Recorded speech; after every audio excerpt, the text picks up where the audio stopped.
Awesome.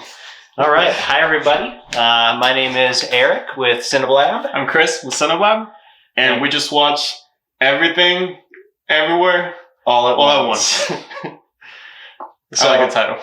I was really impressed by this movie. I went into this movie knowing nothing about it, and I went out just really big smiles, and I was really in love with the experience that this movie brought. I think this was, in plain speak, one of the best movies that I've seen in a really long time. Same. I think this is what cinemas were created for, which is to introduce you into a fantasy world and to really just captivate your imagination. What it is. Mm-hmm. Yeah, I was supremely impressed by this movie, and so I guess we'll dig into like everything that we liked about it. I had incredibly high expectations. Yeah.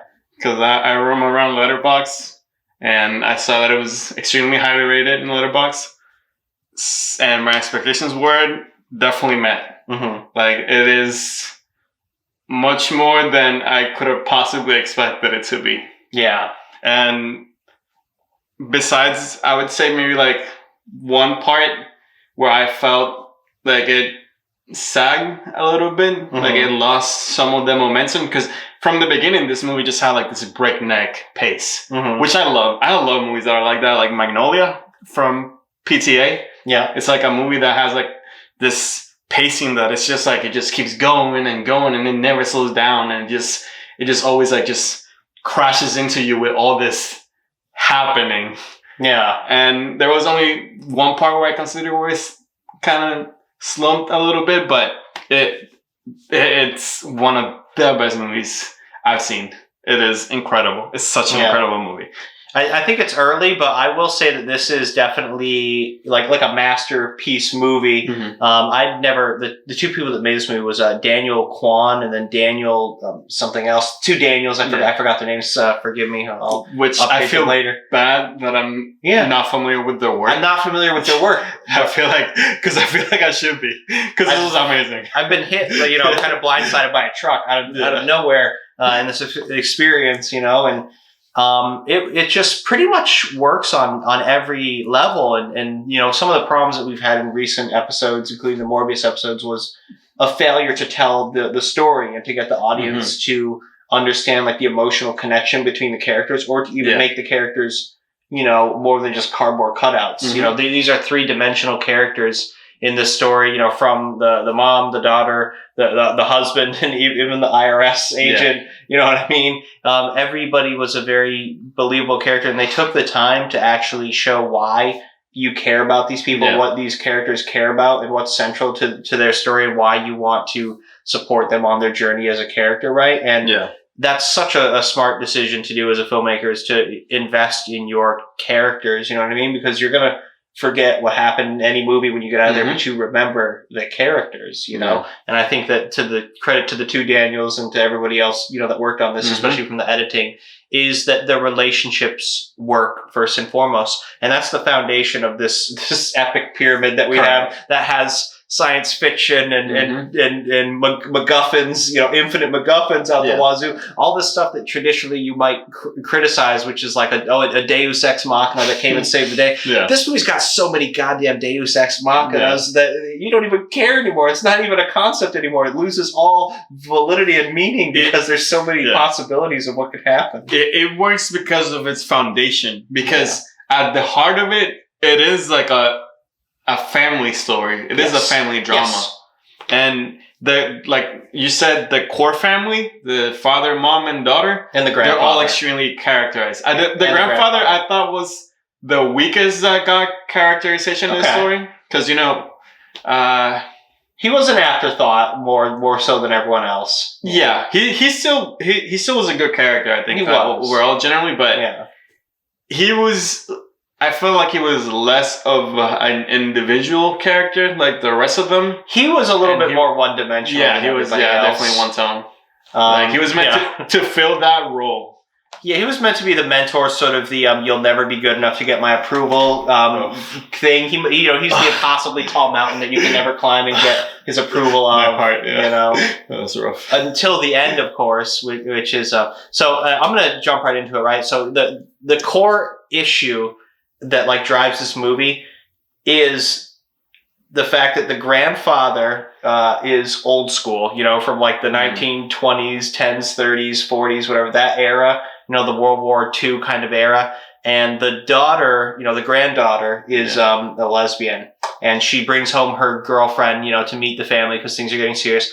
And the mom chooses to introduce the girlfriend as just a very good friend, to the grandfather, to try to save face or avoid embarrassment or avoid having the conversation or avoid seeing what the grandfather's reaction might be to upset the daughter. But of course, that's the wrong thing to do because they show throughout the story that like this denial of like the reality of who she is like the core thing, like the straw that broke the camel's back that's going to rip this family apart. And then the other sub-drama that's going on is that the husband and wife, the husband actually has, filed for divorce and wants the wife to sign these divorce papers to break up. And, and so the issue of like denying the daughter, to the dad, to the grandfather, I should say, and then like the divorce of the husband and the wife, all these things are coming together. This movie is basically about, it is about family, but it's also about the decisions that you make and how those decisions have ripple effects that affect, all the people around you and affect like your future, and everything like that. And according to this movie, affects other universes. Yeah. Like so the science fiction aspect of the movie, which is less important. Yeah, you know what I mean? That's certain. But it's done well so that you believe it. But every decision that you make results in another universe being formed. And those universes, one of the universes is so smart that it figures out a way to communicate and teleport between the other universes using the body as sort of a video game character that like your brain can possess. Antenna, right? Yeah, something like that, or like a host that you occupy, that you can then control that body. And so it's very interesting how they portray it because you connect with another you of that universe, but you drive them both equally at the same time. So what one of them does, the other one is also doing regardless of what scenario they find themselves in. Yeah. Which I found super interesting. Like, there was some link between incredibly creative shots with that. So let me just take like a little side quest, okay, and talk about cinematography. There are so many wonderful, wonderful cuts in this movie, like where, you jump to another scene or like there's like her life is flashing before her eyes and like her eyes are always in the exact center of the screen, but like all the background's changing as you're seeing these different moments in her life or like these different universes. One, she's a successful kung fu actress and another one, she's a sign flipper, and like in another one, she's got hot dogs for fingers and everything like that. Like my favorite universe. Yeah. So, no. I gotta say, but the shots were very wonderful. Unnerving. Yes. The thing is, I never grew accustomed to them. It always looked like, this looks so Cronenbergian, dude. It's like, oh my god, it's like, it was gross. The hot dog fingers were gross. And one of the things that the universe of finger peoples do is they stick their hot dog fingers in each other's mouths and they use their feet for everything. And so their feet are like caressing each other's faces. Yeah, like, I think, and like, spread, ketchup and mustard, like, played into their relationship as well. Yes. Which that was fascinating. There were like, I just want to say that there was wonderful, wonderful cuts in this movie, like creative, like edits that I have never seen. Like the opening one from the mirror.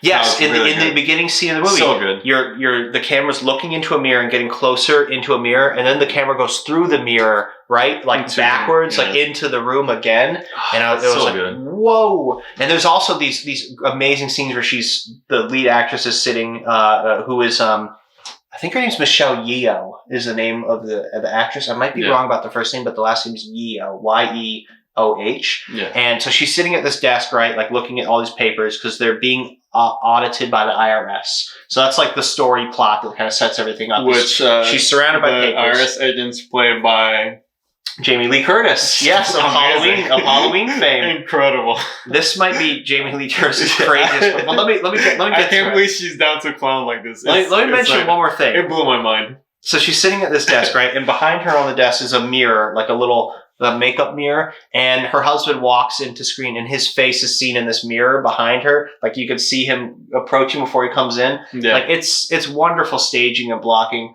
Like everything about this was so cinematic from the editing and everything. and just like the presentation of it and the bokeh in the background, the blurred out backgrounds as they're talking to each other. It was a wonderful cinematic experience, and it was every bit as like beautiful as a huge budget movie, something like Morbius, which we just saw recently. It looked just as good, if not better than that. You know what I mean? But like, it wasn't horrible CGI. You know, that like ruined everything. Yeah. It was like as big as a movie can be because there's infinite universes that they can go between there. But like, it also was just core like. You're comforted by this core relationship that you go through, right? So we're able to explore all this crazy crap, like hot dog finger people, and like a whole universe where they're just rocks. They communicate with each other telepathically, but they're rocks. And so there's all these different universes where like everything is so crazy different, and there's some where they don't even exist at all, like in that universe. And so you're going on these like Rick and Morty adventures, right? But like you don't feel like what the heck is happening, right? Because like you're comforted by like the core of this like story. Exactly. You know? Like you never lose the thread because the multiversal hopping is never what the story's about. Yeah. Like that's not what fundamentally makes a story work.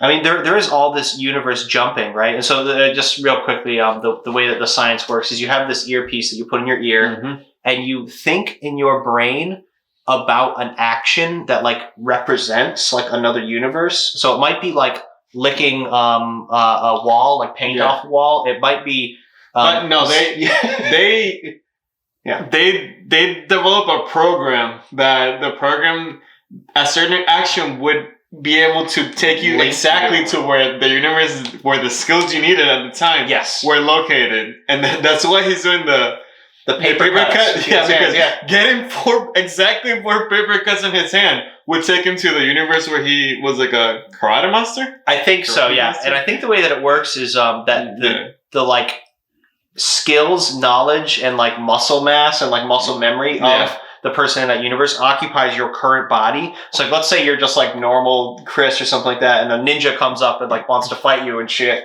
You can be like, whoop, boop, boop, boop, like do some action that like represents the ninja or whatever, which might be like trying to lick your nose or something, whatever the action is. And then you press this button in your headpiece, and that takes the ninja from the ninja universe and puts it in your body. And you like kind of go, I don't know if you switch places or if like you just like go to sleep for a while. I think that you just go to sleep. Yeah. But like your body gets taken over by this other thing that has these powers, and you retain those powers forever in your like new body. And so every time you do a jump, it's like enhancing yourself. Seal the wound. Oh, her and the daughter retain the powers. Because they purposely, they purposely don't heal the. There's some concept every time you do like a universe jump, because it like damages your brain. Yeah. The Alpha universe, which is the people that discovered how to do this. Yeah. They, after each hop, it creates a wound in the jar. Is that how they call it? Yeah, it's like a brain damage, but you like described it as like a crack in your jar, or crack in your jar and vase. Crack in your vase. Whatever. And you have to seal the crack because that's how the daughter came to be. There's always some slight mumbo jumbo going on, but just past that. But and they're always some character that just like says out loud what you're thinking, which I found like hilarious. Yeah. When they're fighting, he goes like, "Oh, they're doing weird things so they can fight better." And it's like, that's exactly what I was thinking. They do it in such a way though that it's not offensive. You know what I mean? It's not offensive diatribe. It's like it's like they're saying it with you, not at you. Yeah, sort of. Yeah. And And so, like, there's these wild moments, by the way, where I was like gasping, and like the people in the theater with us were, because we saw this in the movie theater just now, laughing like hysterically during this movie. There was so many moments in this movie I was bursting out laughing. It's an extremely funny movie, and it's also an extremely touching movie. There's some moments at the end where like, I don't want to spoil it or whatever, but like it comes to that like crutch point to where the family's going to make it or the family's not going to make it. You know what I mean? And the way that that's represented, that like really kind of gets you a little bit in the feels, whether you're a son or a daughter or whatever, but it really hits hard in the feels department and in the storytelling department, right? Because you really do care for these characters and even the multiple universe versions of them in some regards, you know? Like the dad might have been my favorite character. He was the Wayland guy or the grandfather guy? Wayland, yeah. Wayland, so he's the husband character, the one that wants to get divorced. I'm projecting, no, you're not. He is the moral center of the story. Yeah, he was like the heart. He's the heart and the center of the story because he's, you know, the one right in the middle that's always right about everything, which is like stop fighting, you know, get along.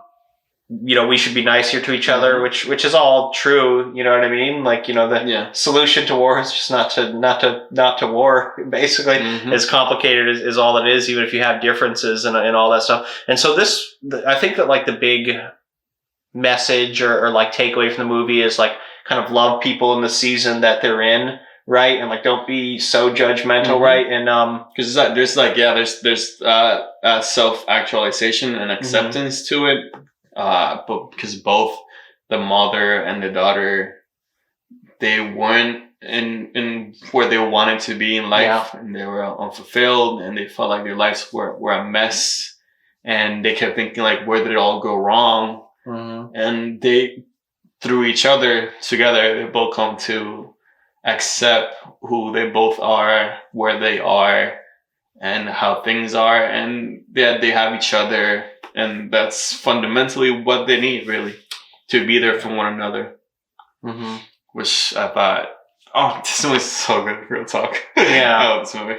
I think it is one of the most like realistic portrayals of a family that I've seen too, which is kind of, you know, the husband's a little bit wimpy and she kind of wants him to be a little bit more of a man. And she's like, did I make the right choice to marry this guy 20, 30 years ago or whatever? And he's like, she's distant and stuff, and like I do all this stuff for her, but like she doesn't notice me, and she seems to like give me like a disgusted look every time I look at her.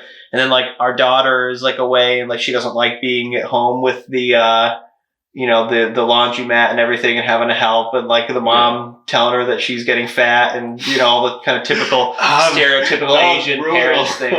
Then when she goes to the car to her and just tells her that.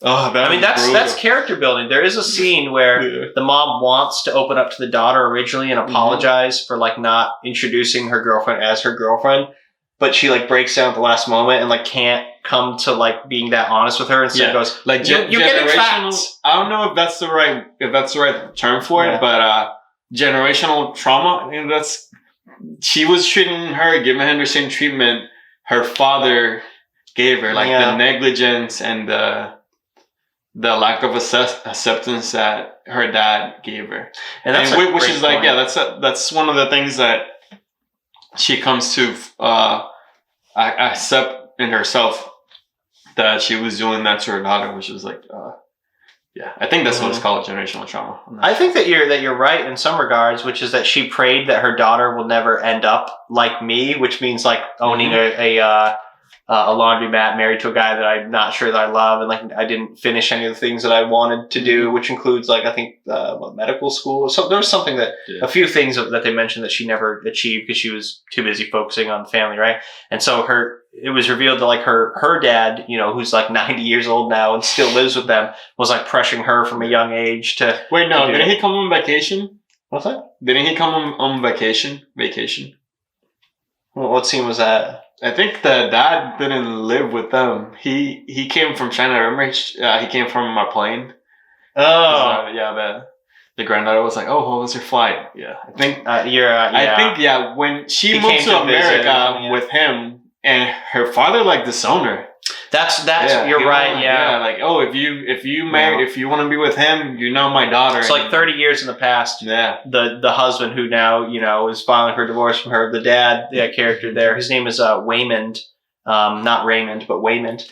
And he was like, "Let's get married. Let's run off. Let's live our own life. Do it our way." And she said yes. And then the dad was like, "I disown you," and he didn't talk to her for a long time. Yeah. And they even showed scenes of her calling her dad, being like, "Hey, Dad, when are you going to call me back?" And all that kind of stuff. So yeah, you're right. There was a more complicated story with her and the dad.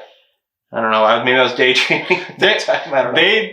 When I said earlier that they didn't really go into the dad, because I feel like the dad was the one that got the less character out of them, and a lot of his story is not implied because it's kind of shown and told, but we don't really get into the meat and bones of it. We kind of like superficially, I would say, address how their relationship was with flashbacks and lines of dialogue and things like that. But all those things that he did to her and her upbringing and how things were in the house and all that things that happened, she was subconsciously or maybe not subconsciously, maybe she was doing it willingly, like all those things she was like imparting into her daughter, and her daughter felt like she did, or not like she did, because her daughter was like more open to be herself, I would say. But yeah, it was driving the wedge between them and separating them. She was creating. She couldn't tell, or she wasn't noticing that the wedge, the distance that was being put between her and her daughter. She was the one that was creating that distance. Yeah. And you're 100% right. Yeah, and that's another thing, like why the character arc and the redemption arc there was so big, is like how they literally show her like growing from that and like taking the courage at the end to finally just grab the two girls' hands and be like, Dad, this is Becca, her girlfriend. And the grandpa's like, girlfriend? What? but like not shutting it down, but being like confused, you know what I mean? It's like, better outcome than expected, and another thing I want to get into, by the way, is special effects and everything like that, and fight scenes. This was really like a science fiction comedy action family drama movie. It was like a intersection of all these great ideas, and it didn't drop the ball. It did them all really well. The fight scenes were great, so good. And Jamie Lee Curtis had like one or two fight scenes that were really damn good. Jamie Lee Curtis was amazing. She was really great in this role. The thing she does in this movie is like, it blew my mind that someone as of her, what's the word? Like caliber of actor? Like her height of her career. She was doing this, and it's like she was going all in, and it was like, I was living it, dude. I was living it. You'd think that like Jamie Lee Curtis, like as an IRS worker, like stapling herself to the forehead and like jumping around wouldn't work. But holy shit, does it work? It really works. She's amazing. And there's also like other people that are part of like the bad guy squad too. And they're very entertaining. There's a scene. There's like a running joke throughout this movie of butt plugs. And I know that's going to sound weird, just like coming out here. That's the IRS award that the agents get. It's actually true. There are trophies of butt plugs that they give out for doing a great job with the IRS.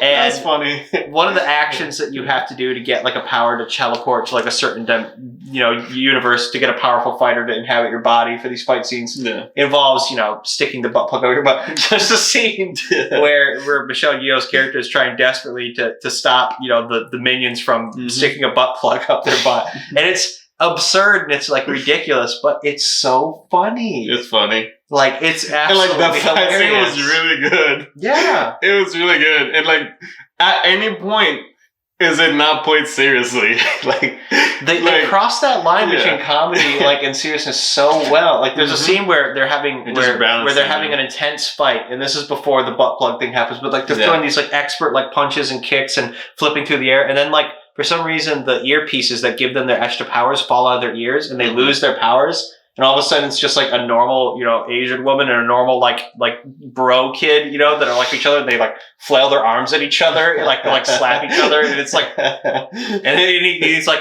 I'm gonna need a new body up here. You need some help, And it's funny. Yeah, he looks around and the only thing he sees is a trophy. Yeah, and it's like, and he's like, I'm gonna immediately stick that thing up. That's his only choice to win the fight. Yes. And there's another guy who comes to the fight too, and they have to blur his junk because he's already got his pants. And he was from the previous fight, right? He was from the fight that Waylon had, which that fight was amazing. He fights him with a fanny pack, and it's like, oh, so good. That was such an iconic, a good scene. So like every movie needs like an iconic kind of like weapon, right? You know, Indiana Jones had the whip or whatever. Star Wars had the lightsaber or whatever. We've got iconic weapons. Like that's sort of like a requirement for an epic is like, and he had a fanny pack that he filled with like, you know, stones and like a long belt. And he used that fanny pack to swirl it around like a mace and basically like hit people and like attack people with this mace. Fanny pack. Yeah. God, that was good. Dude, I love this guy. He was awesome. Yeah. The character was awesome. The actor was so good. The way he went from like Alpha Wayland to regular Wayland is amazing. So good. Yeah. He was so good. I want to talk about him for a second too. The character of the dad. I forget what the actor's name is, but the character of Wayland.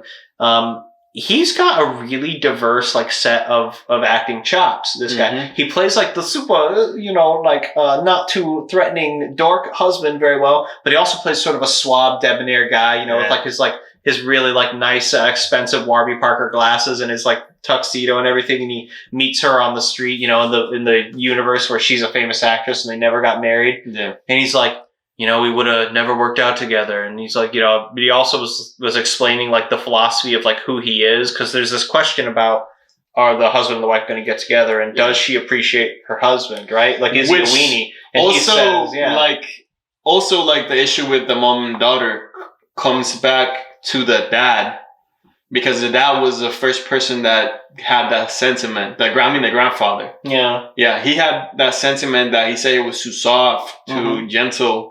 Like not enough. Yeah, he's the most gentle guy or something like that. And he explains like in this alternate universe to another alternate universe version, but they're all connected to each other. So the information gets relayed that basically like by appeasing people and like surviving, that's how he survives basically, is by being that way. So he is a warrior by being weak, and she looks at him a different way and they kiss and it's like real romantic and they get together and everything. So our battery's on critical. So I'm gonna give this one a 10 out of 10. I think it's an instant classic. What do you think? 10 out of 10. This movie is everywhere. It's all over everything place, and all the time, dude. It's like so good. And they split it up into two parts too. Part 1, everything. Part 2, everyone or something like that. God, it was so cool. This is what movies are about, really. Like this is a movie that's unashamed of what it is, and it just unabashedly itself, and it just goes for it, and it's such a refreshing, amazing thing for me to just experience.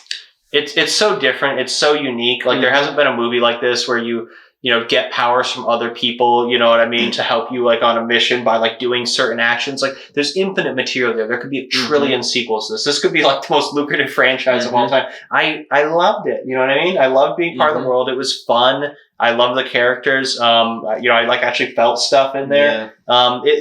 This is like what you want to go to movies for. I think that this should be a massive smash. Gold standard. Yeah. The gold standard. Yeah. I definitely want to see some more of this. I'm in love with A24. They can't do no wrong.